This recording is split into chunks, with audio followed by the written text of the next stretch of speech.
오늘의 하늘 말씀은 제1성서의 에제키엘과 제2성서의 로마서입니다. 먼저 에제키엘 33장 7절에서 11절을 읽겠습니다. 너 사람아, 내가 너를 이스라엘 족속의 보초로 세운다. 너는 나에게서 경고하는 말을 받거든 그대로 일러주어라. 내가 한 죄인에게 너는 사형이다 라고 유죄 판결을 내렸는데 내가 그 죄인에게 버릇을 고치라고 타일러 주지 않았을 경우에는 그 죄인은 자기 죄값으로 죽겠지만 그 사람은 죽은 책임을 나는 너에게 지우리라.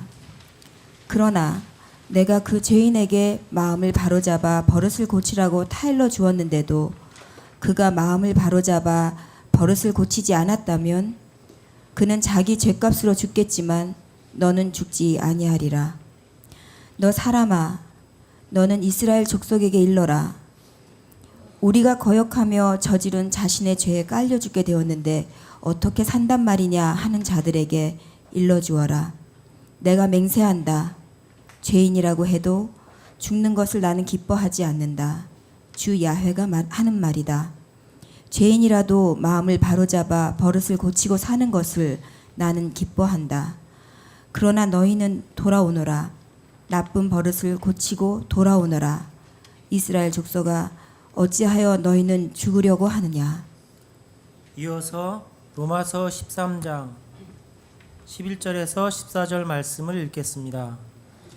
이렇게 살아야 하는 여러분은 지금이 어느 때인지를 알아야 합니다. 여러분이 잠에서 깨어나야 할 때가 왔습니다. 지금은 우리가 처음 믿던 때보다 우리의 구원이 더 가까이 다가왔습니다.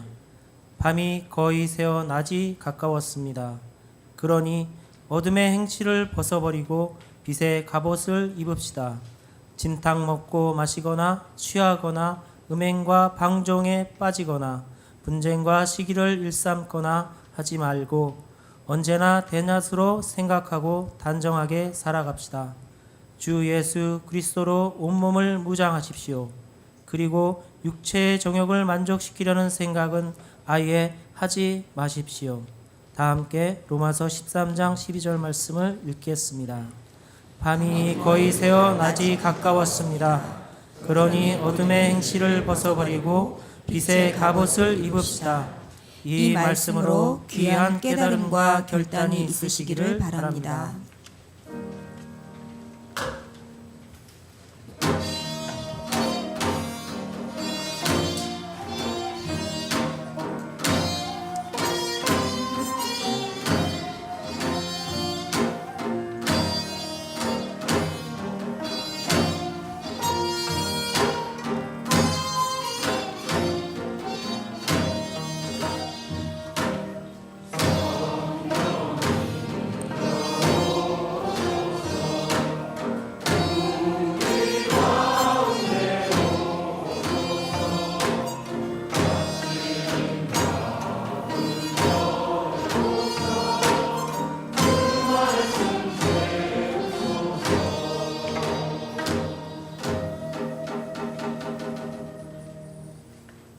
함께 보시는 하늘 말씀은 마테오복음 18장에 있는 말씀입니다. 이는 주님의 말씀입니다.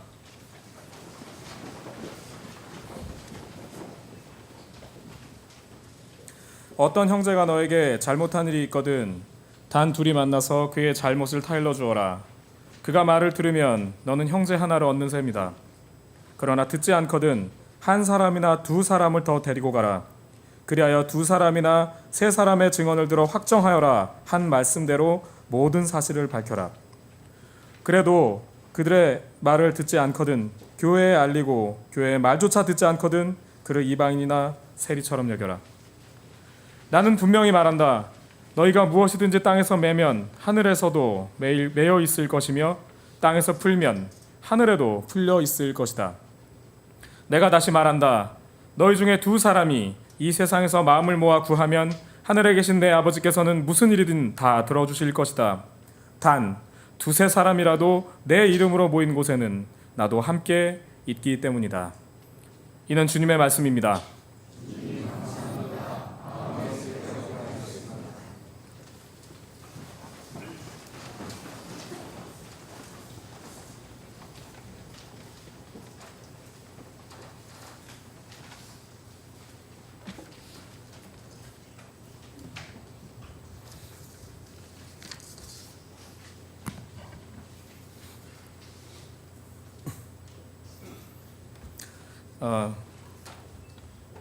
제가 안수를 받고 혹은 교회에서 활동을 한 지 불과 몇 년 되지 않은 아주 초짜 중에도 초짜인데요.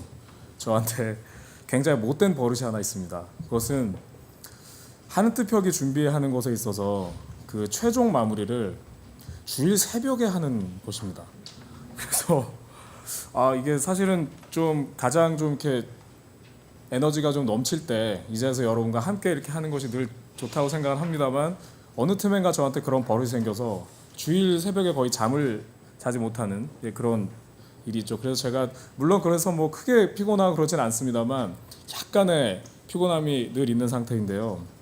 실은 오늘 여러분도 다 아까 느끼셨던 것 같습니다만 그 예향과 성가대의 굉장히 귀한 찬양과 가락을 들으면서 그 느낌이 약간 피곤했던 느낌이 일시에 다 사라지는 느낌, 그런 느낌이 들어서 너무 저에게는 은혜가 되는 찬양과 가락이었습니다. 여러분도 그러시지 않으셨었나요? 네, 아마 오늘이 다소 많은 분들께서 전국과 또 여러 곳에 흩어져서 예배를 드려서 이 자리에 있지 못하는 것이 참 아쉽습니다만 참 이 자리에 또 계신 분들께서 큰 복을 함께 나눈다는 생각이 들고요. 보시면 아시겠습니다만 오늘 또 여러 가지 그런 사정으로 평상시보다 다소 적은 분들께서 함께 하심에도 불구하고 그 소리나 느낌이 전혀 줄지 않고 오히려 더 풍성하고 충만하지 않은가 생각이 됩니다. 아마 오늘 이렇게 눈에 이렇게 함께 보이는 귀한 분들과 함께 또 식당에서 또 이따가 교우부 차봉사를 통해서 또 지금은 같이 예배를 드리는 가운데 교육부 교사들 등등 그리고 또 사무실에서 또 업무를 하시는 분들을 포함하여 보이는 곳에서 보이지 않는 분들에서 오늘의 예배를 위해서 준비하시고 수고하시는 많은 분들이 계신 것 같습니다. 또 그 연장선상에서 이렇게 함께 예배드리는 여러분의 지체들이 함께 계시는 것 같습니다. 아까 이걸 박수를 쳐야 되나 말하네 고민하신 분들이 몇 분 계신 듯하여 이 자리에 또 앞에 계신 두 귀한 음악을 또 가락을 들려주신 분들과 함께 이 자리에 지금 보이진 않지만 오늘의 예배를 위해서 수고하시고 계신 모든 분들을 위해서 우리가 함께 귀한 박수 나눴으면 좋겠습니다.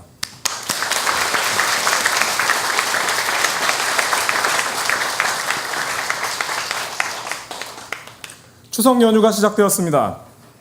예배를 함께 모시는 가운데 처음에 말씀을 함께 드렸듯 많은 교인들께서는 지금 전국 각지에서 오래간만에 만난 친지들과 서로 덕담을 나누며 함께 즐겁고 맛있는 음식 가득한 연휴를 보내고 있을 것입니다. 또한 여러분들 중 많은 교우들께서는 예배 후에는 보고 싶은 이들을 향해 평소와 달리 집으로 돌아가는 그런 걸음을 매우 재촉할 것으로 압니다. 그렇게 우리 모두는 매우 풍성하고 넉넉하며 행복한 시간을 만끽할 것입니다. 그런데 정말 모두에게 그럴까요? BC 500년경 하느님의 영이 임금과 영원히 함께하고 그리고 왕국은 영원 무궁하리라는 왕조 중심 신앙이 유다의 권력층 대다수를 지배하고 있었습니다. 이와 같은 당시의 정황은 오늘 함께 모신 에제키엘서 외에 또 다른 예언서인 예레미야에서도 더욱더 잘 드러나고 있는데요. 분명히 국가적 위기가 임박한 상황에서도 이와 같은 왕조 번영 이데올로기에 사로잡혔던 예언자 하나니아라는 이는 예레미야서에서 다음과 같은 주장을 펼칩니다. 만군의 야훼께서 이스라엘의 하느님으로서 하시는 말씀이요 나 야훼는 바빌론 왕의 멍에를 부수기로 하였다. 바빌론 왕 느부갓네살이 이곳에서 바빌론으로 약탈하여 간 내 집의 모든 기물을 2년만 있으면 이곳으로 되돌려 놓으리라. 유다 왕 여호아킴의 아들 여고니아와 함께 바빌론으로 사로잡아간 모든 유다인들도 이곳으로 돌아오게 하리라. 똑똑히 말해둔다. 내가 바빌론 왕의 멍에를 부수리라. 한마디로 걱정하지 마. 다 잘 될 거야. 라고 하는 이 호언장담에는 앞서 말씀드렸던 당시 지배층의 사상, 즉 하느님과 계약되어 있는 다윗 왕가는 영원할 것이고 그들의 집에도 장구하리라는 꿈이 반영되어 있습니다. 유다 멸망이라는 결론을 다 알고 계신 지금의 여러분들이 보시기에는 이와 같은 호언장담이 무척 허황되다 못해 애처로운 웃음이 나오기까지 하는 이와 같은 이들의 주장에는 다음과 같은 시대 상황이 반영되어 있습니다. 예루살렘이 함락되기 136년 전이었던 BC 722년 북왕국 이스라엘이 아시리아에게 멸망당한 후 유다 또한 그들로부터 사실상의 주권을 잃고 속국이 되었습니다. 이 와중에 개인의 영달을 위해 점령국에게 아첨하는 무리가 생겨난 것은 어찌 보면 당연한 일이었을 것입니다. 이들은 아시리아로부터 권력을 허락받은 대가로 국가의 주권, 온 백성의 생활터전과 기반 등을 온통 송두리째 아시리아에게 바쳐버렸고, 그리고 제국의 신을 마치 야훼인 양 섬기게 되었습니다. 이는 우리네 역사 중 일제강점기에 사회 각 영역에서 생겨난 친일 인사들의 행각과 그리고 신사참배의 모습들을 통해 쉽게 이해할 수 있을 것입니다. 하지만 다른 이들을 짓밟은 대가로 획득된 절대 권력이 영원할 수는 없는 법이겠죠. 아시리아는 왕권 다툼과 신바빌로니아의 도전으로 급격하게 국운이 기울게 됩니다. 이와 같은 국제 정세를 예리하게 살피던 당시의 암하아레츠, 즉 땅의 사람이라 해석할 수 있는 정파의 인물들이 마침내 반정을 통해서 친아시리아계 왕과 지배계층을 몰아내고는 요시야 왕을 옹립하게 됩니다. 이들은 아시리아와 많은 거리를 두려는 성향을 지니고 있었던 반면에 인근의 신흥 강국으로 급부상하고 있었던 바빌로니아와는 종전과는 달리 우호적인 관계를 가지려는 입장을 견지했습니다. 그리고 이와 함께 제국 내 문제가 수습 국면에 들어간 인근 지역의 전통의 강호 이집트에 대해서도 일정 부분 관망하는 자세를 갖는 등 이와 같은 반정 인물들은 주변의 어느 강대국에도 기울지 않은 외교 정책, 즉 등거리 외교를 지향했던 것입니다. 이는 후금과 명 사이에서 균형 외교를 펼쳤던 조선 광해군의 정책에서도 볼 수 있듯 약소국이 강대국 사이에서 자신을 보호할 수 있는 최고의 외교적 방안 중 하나였던 것입니다. 기존 지배국가의 약화로 인한 공백과 함께 이와 같은 등거리 외교를 통해 획득된 정치적 안정을 바탕으로 암하레츠들은 자신들이 소망했던 국가 공동체의 이상을 착착 실현시켜 나가기 시작했고, 여기에 어리지만 영민했던 왕 요시야는 그 국가개혁의 추진 동력이 되었으며, 이를 통해 유다는 종교, 정치, 외교, 국방 등에서 그 유래를 찾아볼 수 없을 만큼의 부흥기를 맞이하게 됩니다. 신흥 정치 세력들의 꿈은 마침내 이렇게 이룩되는 듯 했습니다. 하지만 BC 609년 이들의 꿈은 갑자기 쓰러져 버리고 맙니다. 그것은 변화의 상징이었던 요시야 왕의 사망 때문이었는데요. 바빌로니아의 공격 앞에서 마지막 숨을 몰아쉬던 아시리아가 팔레스타인 일대를 넘기는 조건으로 이집트의 원군을 요청했고, 그리고 당시에 세력 팽창을 꿈꾸던 파라오 느고는 전군을 몰고 이에 화답하며 북상합니다. 이에 마흔이 채 되지 않았던 요시야는 등거리 정책의 균형이 무너질 것을 너무나 염려했던 나머지 유다 단독으로 이집트 대군을 막아서기에 이릅니다. 이는 젊은 나이에 모든 일을 승승장구했었던 그의 자신감과 함께 하느님께서도 이번에도 반드시 승리하게 해주실 것이라는 종교적 열망도 강하게 작용했을 것으로 생각해 볼 수 있습니다. 그러나 안타깝게도 그의 열망과 신념은 이집트 대군의 말발굽 앞에서 처참하게 쓰러져 버리고 말았습니다. 이 허망한 죽음에 대해 우리 성서의 열왕기는 다음과 같은 평가를 내립니다. 그러나 요시야는 무깃도에서 바로 느고와 접전하자마자 전사하였다. 이 충격적인 패배와 국왕의 사망 이후 암하하레츠들은 요시야의 아들 여호아하즈를 왕으로 세우지만 바빌로니아에게 패전 후 귀환 하동 중 후한을 없애기 위해 침공한 파라오 느고에 의해서 강제로 폐위되고요. 그 이후에 반정 세력 등은 모두 숙청당하게 됩니다. 이후 유다 지배층은 자신들을 세워준 이집트에 조종당하는 허수아비로 전락하게 되고, 결국 일대의 패자로 등극한 바빌로니아를 바로 인식하지 못하는 결정적인 실수를 범하게 됩니다. 나는 유다 왕 시드기야에게도 같은 말을 전하였다. 너희는 바빌론 왕의 멍에를 메어라. 그 왕과 그 백성을 섬겨라. 그렇지 않으면 모두 죽을 것이다. 보기에는 일본을 섬겨야 잘 살 수 있다는 이완용의 연설 같기도 한 이 구절은 상기 설명했던 상황에서 이집트가 바빌로니아를 막아줄 것이라는 매우 헛된 희망에 빠져 있었던 위정자들을 향해 피를 토하는 심정으로 제발 살아서 다음을 도모하자고 외쳤던 예레미야 예언자의 절규입니다. 예레미야와 함께 비운의 왕 요시야와 유다의 쓰러진 부흥을 안타까워하며 목도한 현실을 외면한 채 헛된 행복에 즐거워하던 당시 지배계층을 향해 직언을 날렸던 또 하나의 예언자가 바로 오늘 본문의 주인공, 개신교 우리들에게는 에스겔이란 이름으로 더 친숙한 에제키엘입니다. 그는 당시의 상황 속에서 친이집트계 지배층이 영원한 왕국과 그리고 영광의 야훼를 노래하고 있을 때 그와는 다른 몹시 더 비관적인 이야기를 서슴지 않았습니다. 밖에서는 칼이 번뜩이고 집안에서는 연병과 기근이 노린다. 들에 있는 자는 칼에 맞아 죽고 성 안에 있는 자는 기근과 연병으로 쓰러져 죽을 것이다. 산으로 도망친 자도 모두 제 죄벌을 받아 비둘기처럼 신음하며 죽을 것이다. 사람마다 맥이 풀리고 오줌을 싸서 무릎이 젖고 몸에는 삼배를 걸치고 부들부들 떨면서 머리를 깎이고 창피하여 얼굴을 들지 못하게 될 것이다. 사제 가문의 일원으로 비록 중앙사제라는 지배계급이었지만 비예루살렘 계통이었던 아까 설명드렸던 아함하레츠 및 쓰러져간 왕 요시야의 개혁 정책을 지지했던 그는 희망의 상징이었던 왕과 개혁 세력의 몰락, 구세력의 귀환, 그리고 그 가운데 급격하게 다가오고 있는 멸망의 먹구름을 안타깝게 지켜보면서 아무도 들어주지 않는 신의 이야기를 요즘 말로는 돌직구로 외치고 있었습니다. 오늘 우리가 함께 모시는 에제키엘의 말씀은 바로 이러한 때의 심경을 잘 설명하고 있습니다.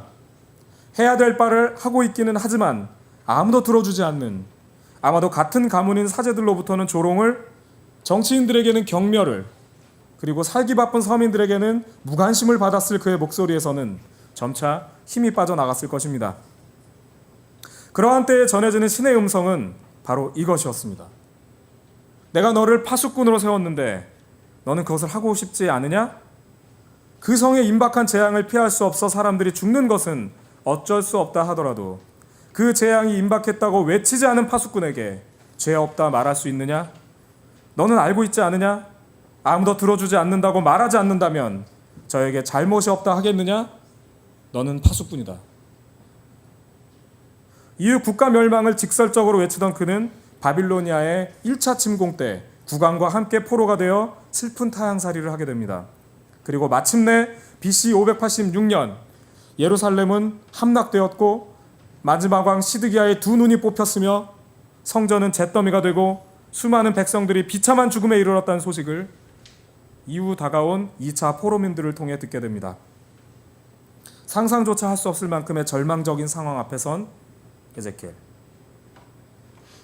많은 이들이 극한의 상황에서 절망의 나락에 떨어져 버렸거나 또 다른 권력자에게 빌부터 바로 자신만의 살 길을 도모했음직한 바로 그때에 지금까지 살벌하리만치 부정적인 이야기만을 외치던 그가 돌연 희망을 외치기 시작합니다. 일러주어라. 내가 맹세한다. 죄인이라 해도 죽는 것을 나는 기뻐하지 않는다. 주 야훼가 하는 말이다. 죄인이라도 마음을 바로잡아 버릇을 고치고 사는 것을 나는 기뻐한다. 돌아오라 이스라엘 족속아. 어찌하여 너희는 죽으려고 하느냐. 너무나 유명한 바퀴 달린 네 생명체의 환상, 그리고 되살아나는 마른 뼈들에 대한 환상, 그리고 두 나뭇가지가 있는데 하나가 될 것이라는 신탁, 그리고 새로 일어서는 거대한 성전 등 에제키엘서 곳곳의 이야기들은 지극한 절망을 외면하지 않고 직시하는 가운데 다음의 희망을 일궈나갔던 에제키엘과 그의 지지자들이 비참하고 척박한 진창에서 피어낸 한 송이 연꽃이었던 것입니다. 그래, 인정할게. 우리는 어렵다. 그리고 나는 너무 힘들어. 성전은 무너졌지. 하지만 눈에 보이지 않는 저 하늘의 저 장엄한 성전이 이제 우리와 함께 할 거야. 우리는 쓰러졌어. 하지만 죽은 것처럼 보이는 우리가 언제든 되살아나고 말 거야. 우리는 인접한 에브라임을 외면할 만큼 상대방에게 적대적이었지. 그러나 훗날 우리들은 지체로 만나 연합할 거야. 희망은 그것을 버리지 않고 살아가는 이들에게 현실이 되어 다가올 거야. 힘을 냅시다. 어려움을 직시하는 가운데 다음의 희망을 꿈꾸는 이들의 소망은 오늘 우리에게 주어진 이 성서의 로마서에서도 이어지고 있습니다. 일찍부터 로마 제국의 수도에 형성되었으며 브리스가와 아굴라로 대표되듯 경제적으로도 매우 안정적인 교인들이 다수였던 로마의 초기 그리스도교 공동체, 이 외형상 참 번듯해 보이고 그리고 또 행복해 보이는 교회 공동체는 실상은 커다란 위기에 직면해 있었습니다. 상대적으로 확고하게 자리를 잡았던 유대 공동체가 유대 전쟁 이후 자신들의 입지를 강화하는 과정에서 로마 당국의 유사한 단위로 비춰질 수 있었던 예수 공동체와의 차별성을 극대화하기 위해서 끊임없이 제기했었던 견제와 민원, 그리고 성전과 신상이 없고 그리고 저항하다 죽은 사람을 신이라 섬기는 이상한 종교 집단은 정 등으로 인해 발생한 지역 당당 행정관들의 예수 공동체에 대한 불신 등이 바로 그것이었는데요. 결국 팍스 로마나, 즉 모두가 그저 조용히 있는 것을 평화로 인식했던 로마의 지배자들에게 있어 이와 같이 늘 소란의 중심에 있고 그리고 불온한 집단으로 보였던 이들 신앙 공동체는 마침내 황제의 추방령으로 모든 기반을 버리고 다른 도시로 쫓겨다녀야 되는 신세에 놓이기도 했습니다. 이후 오랜 시간이 지나 추방령이 해제된 후에 간신히 돌아와 소주낸 공동체를 재건한 이들에게 전해지고 있는 바울로의 서신이 바로 우리가 만나고 있는 로마서입니다.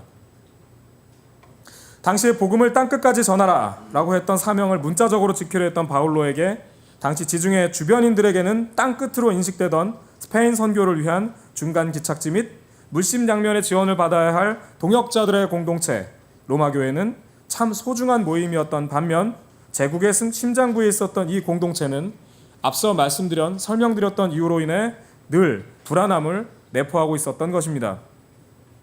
아울러 꼬리표처럼 따라붙는 불신 그리고 민원의 결과로 점점 더 많이 부과되었었던 세금 등으로 공동체 내부에서는 이렇게만 당하고만 있을 수는 없어. 우리 죽을 때 죽더라도 공동체가 깨질 때 깨지더라도 한번 덤벼봐?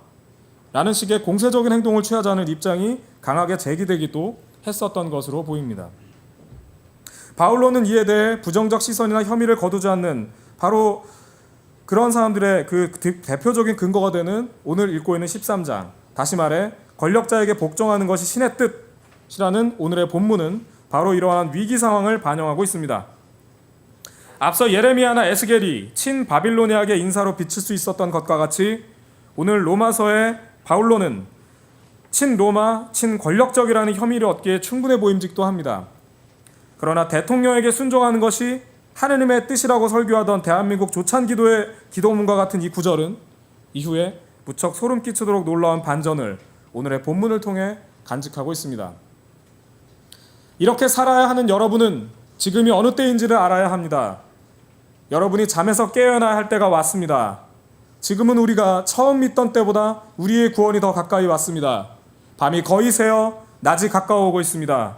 그러니 어둠의 행실을 벗어버리고 빛의 갑옷을 입읍시다. 다시 말해 지금 기분이 조금 나쁘지만 통치자에게 세금을 내줍시다. 억울하더라도 우리를 미워하는 이들에게 사랑을 베풀자고요. 하지만 여러분, 이것은 굴종도 포기도 아닙니다. 그들이 지배하는 밤은 이제 곧 끝날 것입니다. 새벽의 날, 곧 주의 날이 임박했음을 믿으며 우리 지금의 어려움을 견뎌갑시다. 이러한 뜻 말로 정리할 수 있는 본문은 이렇듯 외형상 번듯한 공동체의 본질에 당면한 어려움을 직시하는 가운데 소중한 공동체를 보존하는 한편 차분하게 다음을 준비하며 예수의 가르침을 더욱 멀리 전하려 했던 바울로의 간절한 마음이 담겨 있습니다. 공동체에 주어진 어려움을 극복하는 가운데 다음에 희망을 꽃피우려는 의지는 이제 주님의 가르침 속에 공동체의 신앙 고백과 소망을 아로새긴 마테오 복음에서도 찾아볼 수 있습니다. 형제가 죄를 지으면 으로 시작하는 오늘의 본문에서도 알 수 있듯 무언가 좋지 않은 상황에 직면해 있음을 암시하고 있는 마테오 공동체는 1장에서 예수의 계보를 아브라함에서 찾는 점 등의 특징을 통해 유대인들이거나 아니면 유대교 전통에 기반했던 예수 공동체임을 알 수 있습니다. 빌라도가 도대체 그 사람의 잘못이 무엇이냐 하고 물었으나 사람들은 더 악을 써가며 십자가에 못 박으시오 하고 외쳤다. 빌라도는 그 이상 더 말해보아야 아무런 소용도 없다는 것을 알았을 뿐만 아니라 오히려 폭동이 일어나려는 기세가 보였으므로 물을 가져다가 군중 앞에서 손을 씻으며 너희가 알아서 처리해라. 나는 이 사람의 피해에 대해서는 책임이 없다 하고 말하였다.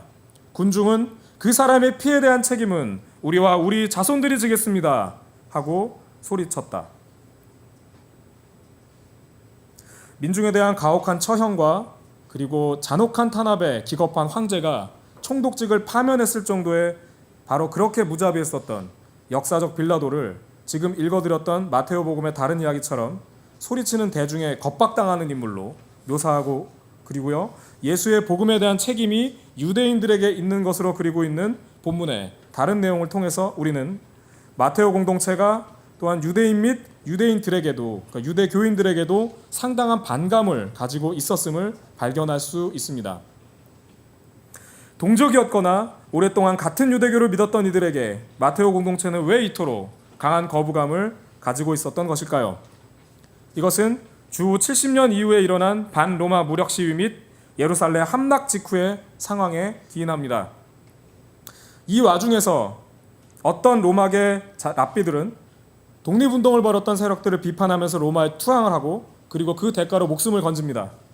그리고 그렇게 목숨을 건진 이들이 중심이 돼서 흩어진 유대인들을 여러 지역의 공동체로 다시금 규합시킵니다.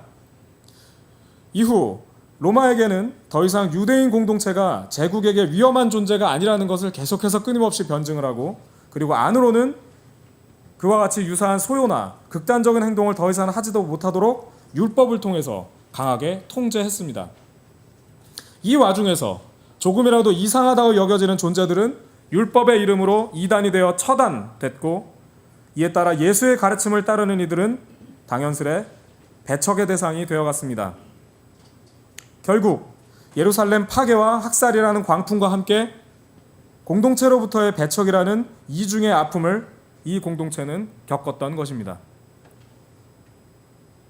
게다가 이 과정에서 예수 신앙을 주창하다가 매우 초반부터 쫓겨난 이들이 있었던 반면 어떤 이들은 신앙을 버리고 유대교로 입문하려다가 종국에 추출되어서 돌아온 이들이 포함되기도 하면서 공동체는 전쟁과 배척이라는 외부 요인과 함께 분열이라는 안팎의 시련에 직면하게 되었던 것입니다. 바로 이러한 상황에서 공동체는 뭐 좋은 게 좋은 거지 뭐 우리는 문제 없어요 라고 하면서 당연한 문제를 덮어두거나 아니면 넌 틀렸어 라는 식의 싸움으로 가는 것을 지양하면서 함께하는 곳에 주님이 계심을 천명하게 됩니다. 얼핏 보기에는 설득되지 않으면 돌아보지 말고 버려라 라는 의미로 읽혀지는 본문의 처음을 상세히 읽어보면 잘못한 형제를 버리지 말고 공동체의 이름으로 끊임없이 타일러서 우리가 함께할 수 있도록 하라는 가르침으로 그 가르침을 발견해 볼 수 있습니다. 아울러 잘못한 이는 그 공동체의 권면에 이전의 과오를 뉘우치고 함께 살아감의 장으로 나오라는 제안도 살펴볼 수 있습니다. 결국 이와 같은 노력을 통해서만 오랜 갈등은 해결될 수 있음을 역설하고 있는 것이죠. 쓸데없이 하늘에 대고 간구하지 말고 땅에서 즉 우리가 함께 노력해서 풀어야 한다는 말도 하고 있습니다. 그리고 이와 같은 공동체의 하나됨을 위한 염원은 본문의 마지막에서 다음과 같이 극대화됩니다. 너희들이 간구하면 하나님께서는 다 들어주실 거야. 그런데 조건이 있지. 그건 비록 두세 사람일지언정 함께 모인 이들이 염원하는 것을 들어주신다는 거야. 혼자는 절대 안 되지. 힘들어도 함께 만들어가는 가운데 하나님은 함께 계시니까. 사랑하고 존경하는 여기 계신 그리고 이곳 저곳에서 함께 예배를 드리는 향림교우 여러분, 우리가 다 알고 있듯 오늘은 즐거운 추석 연휴이고 생명을 노래하는 창조절의 처음이기도 합니다. 이러한 때 절망, 어려움, 위기 등 너무 어려운 이야기만 그리고 어두운 이야기만 길고 무척 재미없게 늘어놓고 있다고 여겨지실 수도 있겠고요. 혹은 일주일 만에 교회 왔는데 위로는 주지 못할 망정 또 마음 무겁게 하네, 이런 생각을 하실 수도 있겠습니다. 저는 진정으로 여러분에게 행복한 추석 연휴가 되시길 정말 마음 모아 기원드립니다. 그런데 그 행복함이 또한 함께하는 이들을 살피는 가운데 일어나는 참된 마음이기를 소망합니다. 더도 말고 덜도 말고 한가위만 같아라 라는 말을 잘 차려진 밥상 앞에서 나눌 때 그 음식이 만들어지기 위해 노동한 많은 이들의 애씀을 너무도 당연스럽게 생각한다면, 혹은 결혼해야지 왜 아직도 혼자야? 혹은 결혼했으면 애를 낳아야지 사람 구실 안 할래? 제 감정, 저 부모님한테 듣는 감정이 나왔나요? 또는 이제 취직해야지 언제까지 그렇게 살 거니?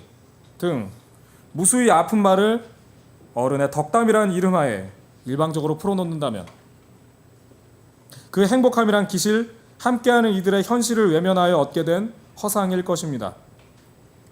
아울러 우리가 예배를 마치고 일어서 서로 인사를 나눌 때 옆에 있는 지체의 어려움을 살피지 못하는 가운데 그저 형식적으로 추석 잘 보내세요 라고 우리가 말을 하게 된다면, 자칫 이런저런 이유로 홀로 연휴를 보내야 하는 이의 마음에,